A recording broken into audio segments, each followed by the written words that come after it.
So we've had kind of this smart interns for 2 years now. Well, this is the year that we finally give them a checklist, a badge, and a job, right? Hit it! That's what I'm talking about. Wait! Okay, now, from the beginning. Hit it, boys. Welcome to Higher Ed Pulse, your no-fluff guide to artificial intelligence in higher ed. I'm Mallory Wilsey, bringing nearly 20 years of edtech and marketing expertise straight to your earbuds. Higher ed leaders are expected to master AI overnight, but let's be real, no one has time to sift through every headline, hot take, or research report. That's why every Monday, I'll break down what actually matters, fast, clear, and to the point. Want to sound like the smartest person in the room at your next team meeting? You're in the right place. Let's dive in.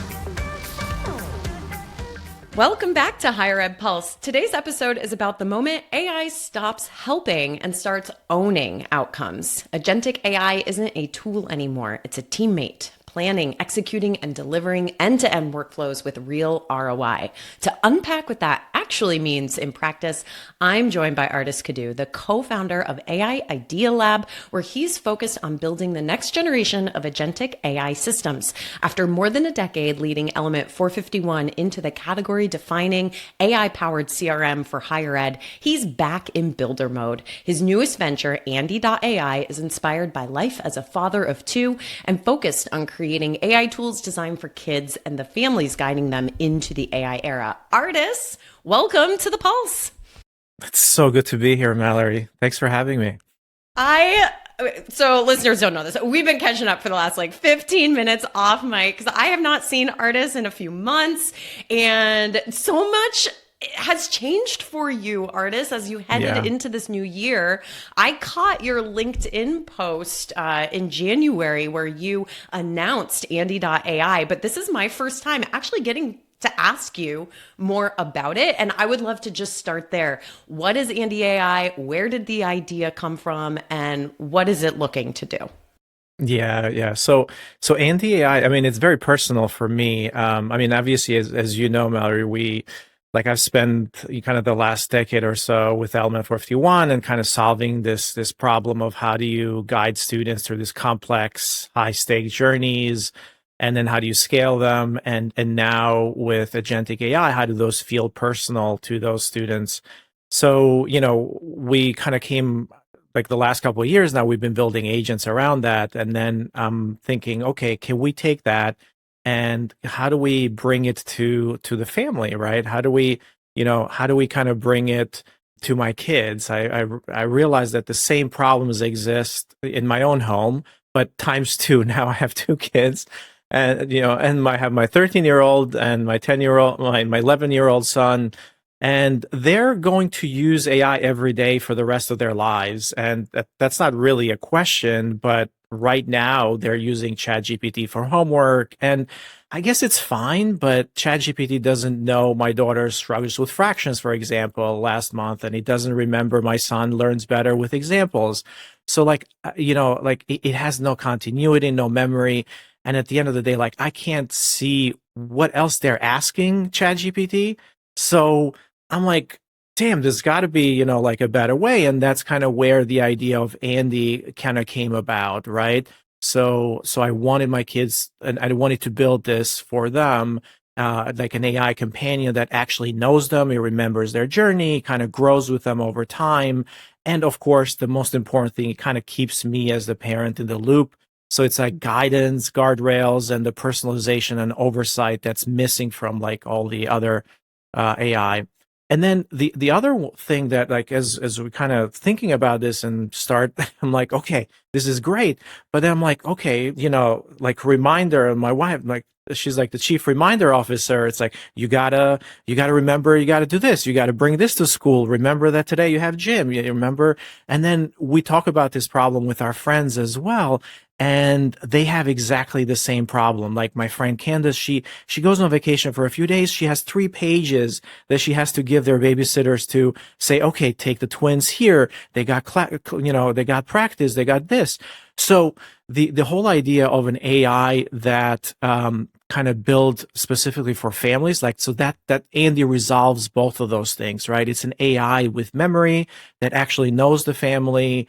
For kids, it's a companion that grows with them. And then for families, it's kind of the operating system that kind of understands everything. And it kind of nudges kids. It reminds them. It kind of puts everything together. It shares information with caregivers, etc. So I don't know if that kind of gives you a little bit of context, but this is it's something that I feel like it's a bigger problem and something that I'm really excited to kind of keep building. Well, families are busier than ever before. And, what you just described is like a nanny combined with a house administrative assistant combined with a tutor. And there's probably like 3 other layers there too that I missed, but that's just that's so interesting. Like, and the way you describe it on the site as like this lifelong partner for the family and for the kids, I mean, that really resonates. Like, I mean, I don't have kids, but I have a dog. And I think about every time I drop her off at the dog sitter, I got to do half the stuff you just said just to leave my dog behind. Like, so if your next venture could be to make this for pets, that would be really great, artists. Well, pets are family I'll members be your too, first so customer. there you go. I just don't need to teach my dog fractions, unfortunately. Well, fortunately, but... All right, well, let's get into our topic today. For the past 2 years, AI in higher ed has largely been framed as assistance, faster content, smarter chatbots, incremental productivity gains. That's all really useful, but there's limitations, right? And agentic AI marks a real shift in how AI shows up inside the workplace. This isn't about a better chatbot or faster content. It's about systems that can plan, decide, and act across entire workflows with limited human input.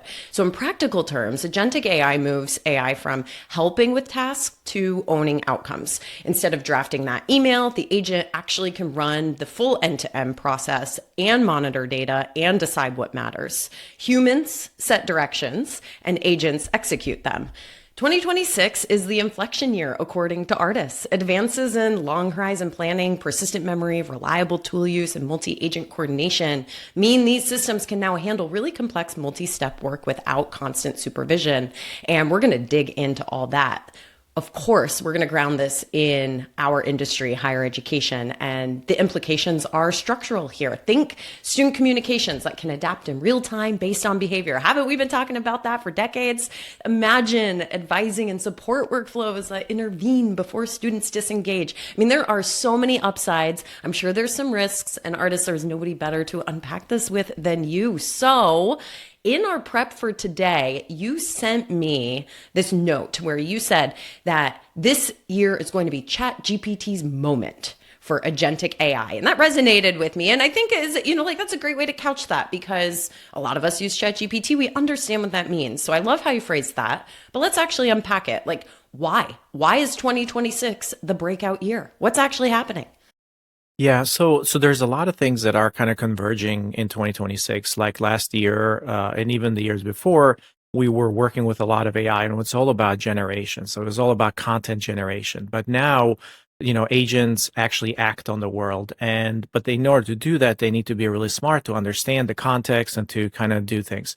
So what's happening in 2026 is that first, the models are finally built for agentic AI. So the models over the last few years, they have been getting better and better and better. But what's happening is that these models today, including models from OpenAI with GPT 5.2 and also Anthropic with Claude Opus 4.5, we even just yesterday we got a new model that kind of broke all the agentic kind of benchmarks, which is Kimi 2.5. It's an open source model. So anyways, like this is just a lot of technical stuff, but essentially these models, like we have models that are specialized for long horizon planning. Basically what you call those is, okay, I'm going to do this, I'm going to do this, I'm going to do this. So it's essentially planning this workflow over and over.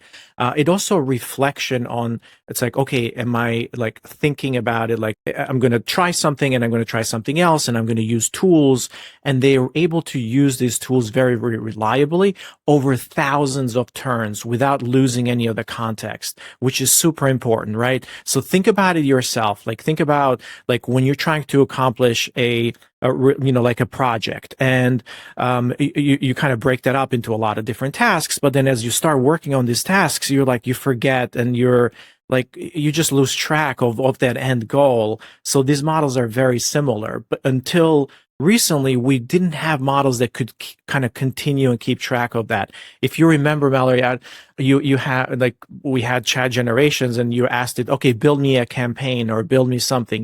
And then you continue with some additional questions and steps, and pretty soon it just forgot everything that was prior to it, right? So now these models can kind of continue that trajectory a lot better. So that's number one. So the models are getting really, really good. Second, the infrastructure has really matured, right? So so models are one part of it. They're able to call tools, but then agents live in a world where we're calling them we're called like advanced, like harnesses, right? So this idea of how do you orchestrate the agent? How do you call the model? How do you put context in? How do you get data? What tools does it use? And then how do you save that memory in order to use it again? So that's not part of the model. It's kind of the harness, and it's the whole system. So the orchestration layer and kind of this they're becoming really really sophisticated, and now we're at a place where we can kind of continue to utilize and call tools. You probably, I don't know if you've used like Cowork or even Claude Code or some of these tools, but they can run really long sessions and kind of persist. And then multi-agent setups have become really, really powerful as well. So that's number two. And then number three is that, of course, all of that uses a lot of tokens and uses a lot of intelligence, but this is probably the most important one, that the economics have flipped, right? So running an agent workflow that cost, like, let's say $50 18 months ago, or even 6 months ago, it would cost about $50 plus. Today, that can cost less than $1 or less than 50 cents. So the cost has come down tremendously. So now running this intelligent things becomes even more, reasonable. So that's kind of the combination of those three things. Essentially, 2026 is the agent year because we can afford it. It's smart enough, it's good enough, and it can actually do work. So think about, the way I like to say is like, so we've had kind of this smart interns for 2 years now. Well, this is the year that we finally give them a checklist, a badge, and a job, right? If you think about it that way. Okay, so I'll admit, as you were talking, I'm like sitting here, I'm like, okay, I'm a Marcom person. And like a lot of things related to AI, sometimes I'm like, shit, do I need a PhD in order to be able to do this? Like, can I go build a agentic workflow for something that I'm doing right now? Or do I need to go hire somebody to do this for me? Yeah. So the answer is no, you don't need to hire anybody. So there's so many of these platforms that have come up, and the tools, including ChatGPT, including Claude, for example. So Claude Code, or Claude Cowork. So I don't know if you use the Anthropic version of ChatGPT, but they introduced Cowork, which is essentially an agentic model that runs and does tasks. So you can ask it to do something, and it has access to your computer. It has access to different tools. It will, save files. You'll read files. You'll do all kinds of things. So it's basically, with just prompting, you can actually build these agents that are doing the work in the background for you. You can go to Replit, and Replit also has an agent builder, so you can just ask it what to do. So there's a lot of different kind of apps that all you have to do is just describe, and it will actually build the agent in the background to do that job for you. So then maybe like everything I've ever experienced with AI, it is a matter of getting in and just starting and trying Right. and learning. And that makes it feel so much more approachable. But I'd love to just crystallize this with an example or two, because we're talking about it pretty high level. Like, how are you actually integrating AI agents into your own work right now? So, as I'm back in builder mode, and one of the things that I've been doing now is obviously writing positioning statements and writing marketing content and writing spec documents for the product and what you call PRDs or product requirement documents and writing code to actually start building. So, coding today is essentially 100% done by agents and coding agents. So this is perhaps the most advanced agentic use cases that are being used by a lot of different companies. So I'm using Claude Code, I'm using Codex from OpenAI, I'm using Cursor. So all of these are essentially tools that they kind of wrap around these models, and they're agentic coding tools that you can start building. So I'm using all of those to start building and actually build the product. Personally, even before this, one of the things like I did a lot of deep research. So deep research is an agentic, essentially it's an agentic workflow that kind of goes ahead, synthesizes information, brings more information in. So if you don't use the deep research tools in ChatGPT or Claude or even Gemini, I feel like you're missing out, because as I'm building this new product, I'm like, holy shit, I have no idea how to, like, what's the best practice now to build a mobile app for B2C, or like what's even a business to consumer, marketing strategy, and how do you do that? Like what's in trend now? So I need to do a lot of deep research in order to understand that. So learning has become so much more important around that. I love the deep research function in ChatGPT. I don't think a day goes by that I am not like, if I just want to know something, I tend to turn to the deep research first now, because I know it's going to be so thorough. And so that's great that is an example that I'm sure a lot of listeners maybe are already using and already have into their workflows and didn't even realize that was agentic AI. So yeah, we can feel better. We're already 2 steps forward. But I'm sure you've got a lot of workflows, artists, that you used to touch all the time that now can mostly run without you. And yeah, I think a lot of people, they hear the word autonomy and sometimes think that means, oh, you just set it and forget it. When in reality, it's like, no, there's some progression that has to happen there. Like where, I don't know, I don't know if there's a question in there, but what are some of those workflows? Yeah. Well, I think email is solved, right? I would say email for sure. Like everybody, every year we say, hey, there's a new email client and this email client does this and that.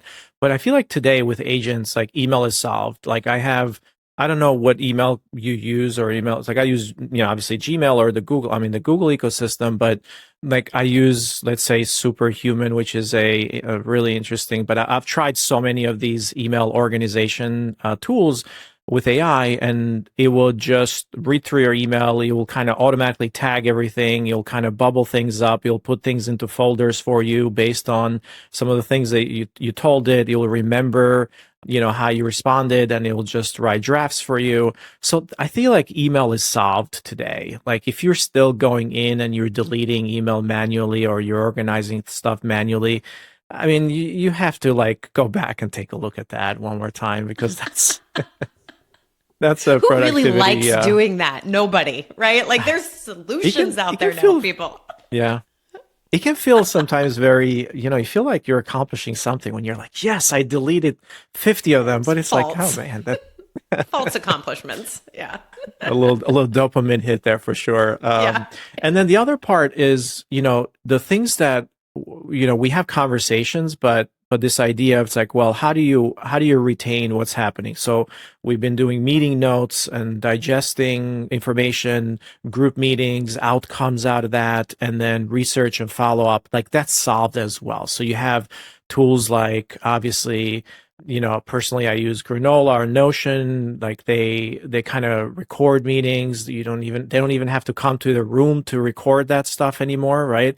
So it's it's just happening on your phone. You have it on your mobile, and then you essentially have a conversation. I go to the doctor and I record the conversation is recorded, and so now I can go back and ask questions around it. I'm like, I don't remember what the doctor said, but can you please tell me like what the hell was bilateral, blah blah blah. I'm like, I have no idea what so so those things are kind of solved now. And then if you're working with teams, just having that recording of your conversation with the team, even in person or whatever, and going back and saying synthesize, pull insights, do all this. So that workflow is just so much easier. Like I don't even have to do, like I have automations that kind of go ahead and do that and kind of bubble up all the follow-ups that I need to do for the day based on the conversation and so on and so forth. And then the last one that I'm like, that used to take a lot of time was this idea of like, because I do a lot of analysis around businesses. So I look a lot of financial reports or pitch decks and things like that. Now that I'm on the other side, more board stuff or like evaluating businesses, new companies, and kind of the deep research there, or essentially looking through these decks. Man, it's just so easy now. Like you can kind of go through this agentic workflows, even in Claude or Cowork. You can look at all these documents. You can analyze it. You can figure out even more complex and analysis around financial statements. Like all of that stuff is solved, right? I don't feel like you need to do that manually anymore. It's just become so much easier. We can go on and on, but like those are some of the top ones. Yeah, those are great. And I've got a great example for you. I've been running buyer research to build out buyer personas and infuse the customer voice into messaging. In fact, you know this well because I ran that same project when I started at Element 451. And gosh, I've done this at multiple companies now. And every time my process was the same, right? I had to do the interviews and pray to God that the meeting actually recorded and then somehow figure out how to get a transcript out of it. And then I'd take that transcript, literally print it out, start circling things, highlighting it, cut. I remember I was sat at my desk artist, not even my desk. I was in my dining room table with the printouts and I started cutting and I was like organizing everything all over the table. I think I sent you a photo of it at one point because I was like, this is like the hell I'm living right now. Like crazy, I have paper everywhere. I killed an entire forest for the buyer research. I have been able to do all of that in this past month simultaneously with two different companies. And the insights are better because I have AI helping me analyze those transcripts. Like every step of the process, I've used AI and it has become infinitely faster and infinitely better because I can, use agentic AI to assist me kind of every step of the way. And so I'm like living that reality right now. It's also helping me keep the two clients straight, which is nice.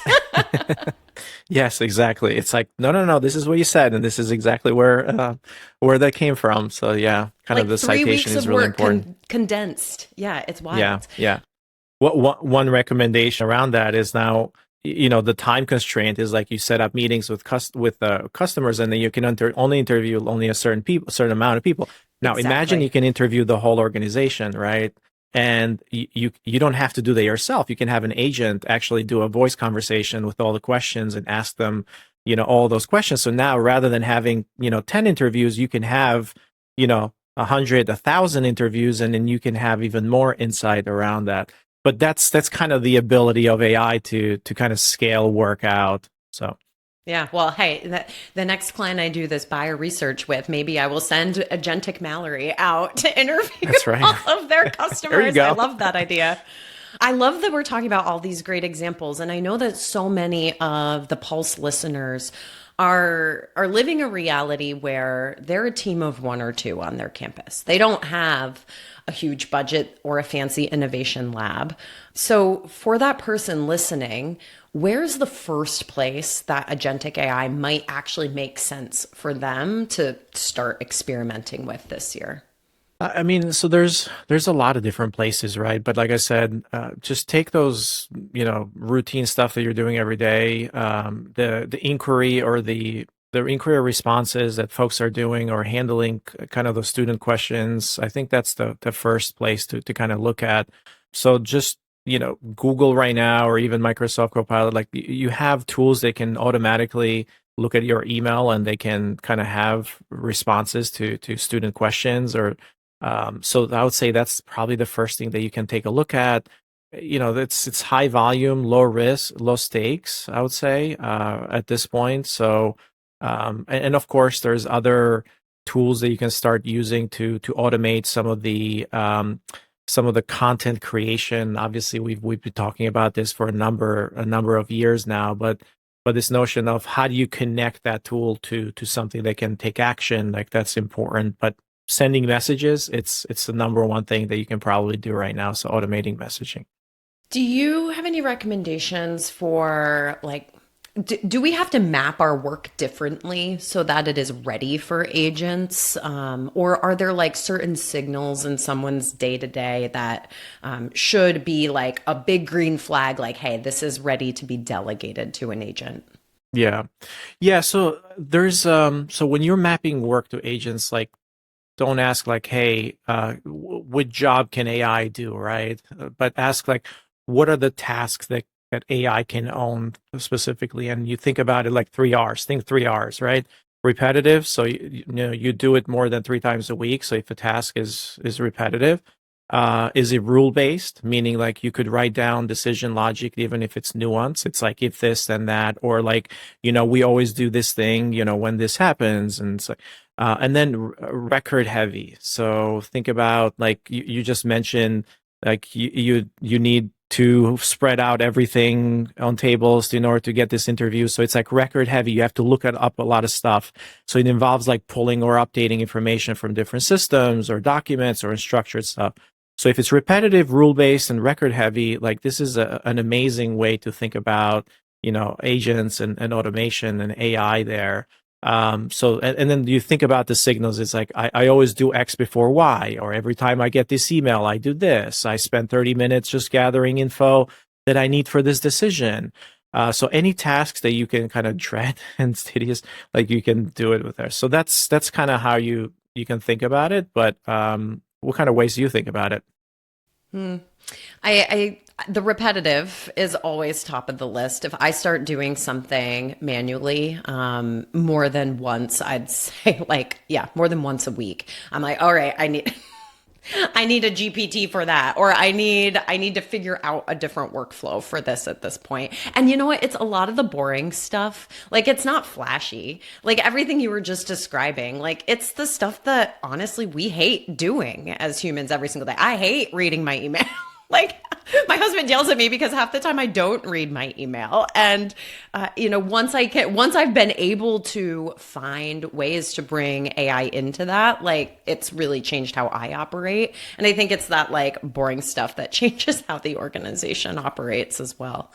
Artists, as we're wrapping up here, like we haven't talked about measurement yet. And I'm curious, how should, from your perspective, a team really measure whether or not an agent is working? And I think one of the obvious things is, are you getting time back in your day? And we've been talking about that for years in terms of, the ability for, especially someone on campus, to be able to stop doing all of that repetitive, boring crap and go actually re-engage with students, right? So we can check that box, but like outside of that, how can a team really measure like, okay, this is delivering some real ROI for us versus like, oh, this is just this cool thing that we're doing now?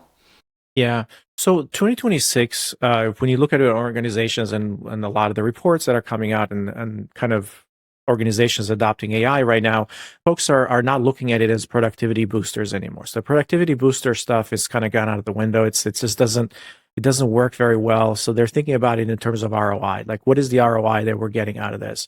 So there's 3 tiers kind of that measurement. You think about activity metrics, like you have your baseline and how many tasks did it complete? So like this is the AI.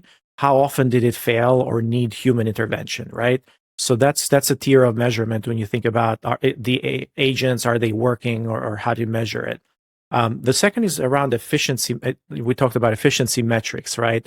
So this is the real test. It's like time saved per workflow, right? So the cost per completed task versus a human baseline. So you think about like the volume handled without adding headcount, right? That's the component so it's like the equivalent of like the human that's doing a work. It's not, is this human like 50% more efficient, but it's like, is the AI doing the actual work, which is the equivalent of a human, right? And then the third one, it's an outcome metric, right? This is the goal metric. So think about the outcome, and this can be a little bit bigger. It's like, okay, did the inquiry response time go down, or did the conversion stay flat or improve? Did we handle more volume without sacrificing quality? So that's the outcome or the goal based part. So the ROI versus cool test is like cool. People demo it at a meeting. It's great. It's kind of fancy. But when you think about the ROI, it's like people would just like kill you if you take it away from them now, right? That's what's really kind of interesting. That's a good pressure test. Yeah. So my last question for you, artists, like I know back at Element, we were ahead. We were early on AI in so many ways. And I want to give you a moment to just look back and reflect for a second. I'm kind of curious what you think you got wrong about maybe how fast we could all move around AI, because we moved fast at Element, but could everybody keep up? Like where did we get things wrong? Yeah. I guess looking back at it, it's like technology was the easy part, right? And then people is the hard part. So we overestimated how fast technology was going to be adopted and kind of what it was going to do, and like underestimated the change management part. I think the change management was really interesting. So the AI worked, like we knew it worked, we knew, but getting people to trust it, kind of change their workflows, and then really let go of that control was just so difficult. And that's kind of what we're facing with higher ed today. So that was the real bottleneck for us. And again, like the technology was the easy part. Like we felt like we had it and we did have it. So that's why like they're focusing quite a bit on terms of like ROI and showing trust and showing like, okay, like your peers are actually getting results. The other thing was kind of the governance gap, right? There's this, institutions, like they weren't prepared. And it's like you bring a technology tool or you bring AI and you feel like, okay, this is transformational. You have to rethink about everything. And then they just weren't prepared. It's like they needed policies, frameworks, approval chains. Then none of that existed, like legal, IT security, faculty governance. Like everyone needed to weigh in, and it just takes time no matter how good the tech is, right? So we underestimated like that gap there. And then, so most recently though, like as I was leaving, like one of the things we're starting to do a lot around this ROI was kind of a lot of pilots, right? And kind of like we just misjudged that pilot, like this pilot purgatory, I call it. So schools are like it would pilot something successfully, right? But then like they would struggle to kind of scale the pilot, or like they'll test something out, but then the champion really held it together, but it just couldn't move it from it works for kind of John's team, but it like how do we operationalize it? And so that was really interesting. That's a really interesting problem, right? And of course, it kind of gets amplified in higher ed because of all the silos, right? So it's like it becomes really interesting. But look, I'm really bullish for 2026, right? Institutions have done the hard governance work. Like there's no institution out there today, I believe, that hasn't really thought about where things are. The policies kind of exist now, and if they don't, then like just get them done really quick. Get on it. Get on it. Get on it now. Yeah. And like a lot of champions have kind of won this internal battles, right? Even they've seen kind of the ROI externally. So they're getting a lot of like this tailwind from the external world as well. The infrastructure, I feel like it's ready. And kind of the early adopters paid the tax a little bit because they had to be like the Pied Pipers of the world. Like they had to like tell everybody's like, okay, the evangelist, like this is, so they're putting a reputation on the line, but now adoption can accelerate, everything else. And I feel like 2026, it's kind of that year where you're going to see a lot more than just tasks of productivity, but more on the ROI side actually being delivered for campuses. Yeah. So friends, if you're listening right now, and regardless of whether or not you're self-identifying as that early evangelist or someone who's still kind of living in that messy middle of change management and getting your campus ready, like if you are feeling after you just listened to artists for the last half hour, like, okay, how do I actually go do this? Maybe you're inspired. Maybe you're hyped up now to make 2026 your year of AI.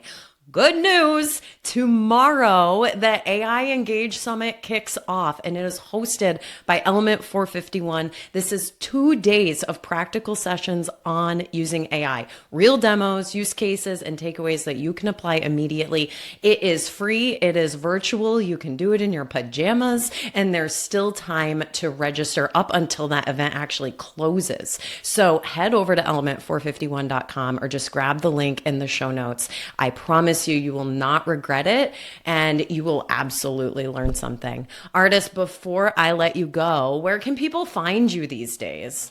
So I'm on LinkedIn, even though I haven't been active on LinkedIn for the past month. It's just kind of been on builder mode. So if You've been working. Yeah, that's Wait, right. where's your Agentic AI agent? Like, come on, apply it to LinkedIn. Let's go, artist. So the other place you can find me is Andy.ai. So Andy.ai is kind of the website for Andy. It's going to be updated, but if you're interested, go ahead and kind of sign up for the wait list, and we'll kind of keep you updated as the product and the app kind of becomes available over the next few months. Incredible. Andy.ai, y'all. Run, don't walk. Artist, it was so good to reconnect with you. I really wish you all the best when it comes to this new venture, and look forward to hopefully getting to see you out and about sometime later this year. Yeah, absolutely. Thanks, Mel. All right, folks. We'll catch you next time. Bye-bye.